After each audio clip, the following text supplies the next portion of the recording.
In the photograph, you are looking across towards the first low hills of Wales in the northeast, Rwabon Mountain, Minera, that sort of area. And I want to tell you something about my long-term love affair with Wales, which I suspect has now lasted for something like 70 years.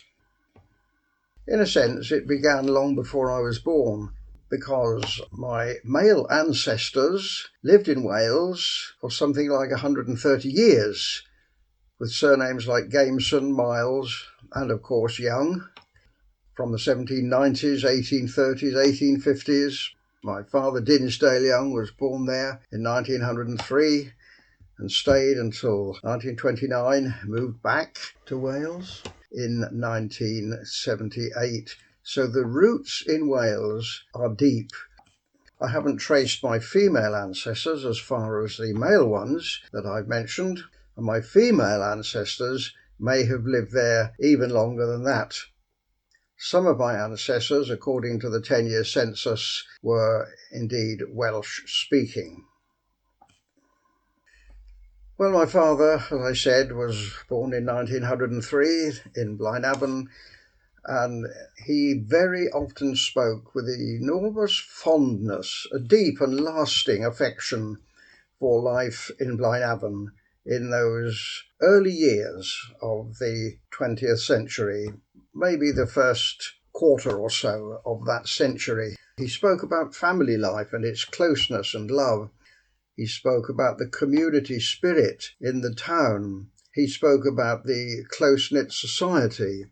He told me about the work, because work was hard. My family worked in the coal and iron and steel industries, and the hours were long, sometimes dangerous and demanding. He also spoke about the poverty. They didn't have a lot of money, but there was that richness which the sense of being loved brings. And he would speak very fondly of the Christmases they had and the small gifts which were given with such love and received with such excitement and love and gratitude. So all my life, that love for society in Wales, especially the coal mining areas, has been fed into me. I also found out from my father, and also from looking into archives, about my grandfather's preaching in chapels in and around Blaenavon. He was a Wesleyan local preacher. And there you see the old Wesleyan chapel in the village of Pwllheli. And I was told that my grandfather had a particular affection for the congregation which met at Pwllheli. And I've also read on a post on Facebook that Pwllheli was a particularly intense centre for the revival of 1904 and 1905. My father also spoke about his joy in the limited times of freedom which life gave after he started work. He began work at 12, worked in a foundry, and then at 14 he went down the mines. He worked in Big Pit at Blaenavon. But he loved the Coity Mountain, and there you can see it from Mynydd Gan Clochdy. He used to talk about the Blorringe with great fondness and about football. So freedom, work, family life, all those things I've been speaking about, they fed into me an appreciation of Wales. And another thing my father loved all his life was singing in male voice choirs, which is very much a part of Welsh life, Welsh culture. He sang in the Ystrad Mynach male voice choir. After he left Wales, he sang in the Basingstoke male voice choir. After moving back to Wales in 1978, he sang in the Rhos Orpheus male voice choir. And there you see him, the second from the left in the third row, and that photograph was taken on their trip to China. Another aspect of life that was a part of the background of my own childhood. But I suppose that my personal experience And the beginning of my personal affection for Wales began in Llanhilleth. If you look closely at that road in Llanhilleth, you'll see a gap between two of the houses. There used to be a house there, but it had subsidence and it has been demolished.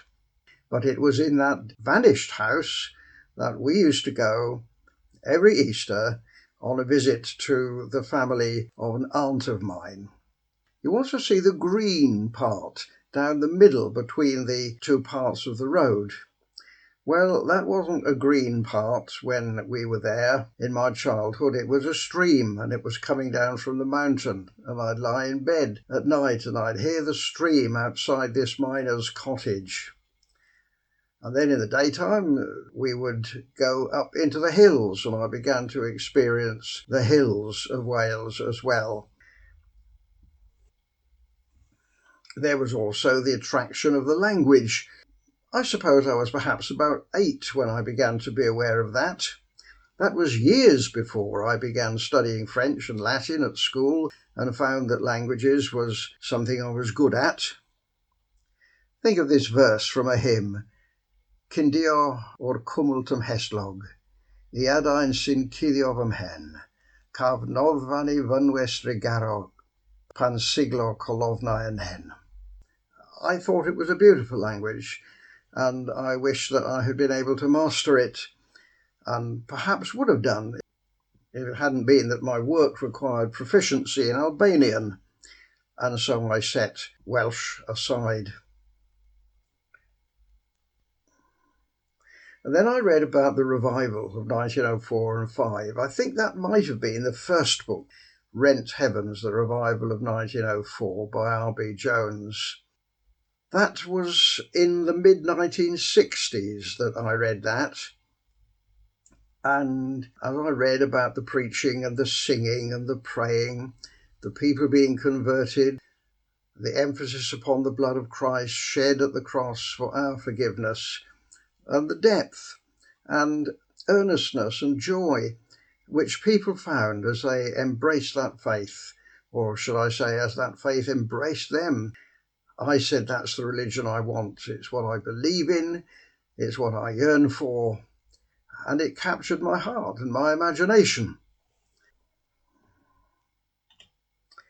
As the years went on, other books which talked about that same revival began to be found and read, and my desire for that aspect of Welsh life was deepened and strengthened, and perhaps made more lasting because I have never lost it. And it wasn't long after that that I began walking in the hills in Wales and began to love the beauty, sometimes the remoteness of the hills and the mountains and the moors. There I am in 1967 on the Beaufort Moors. And that developed into a love for favourite places. And I think that the Berwyn Mountains could claim to be that, or certainly one of my favourite places. Here you see on the left the valley going up to Rosabeddau in the Berwyns, and on the right you're standing on the Berwyn Ridge itself, looking down the parallel valley over Llyn Llyncaws, that little lake. Beautiful places where I've been so many times. And I discovered them after I moved to Wales in 1977. So there's a few thoughts on my love for Wales and how it began and developed. You may know this line from the Welsh national anthem, My hen wlad fy nhadau yn annwyl I fi. The ancient land of my fathers is dear to me.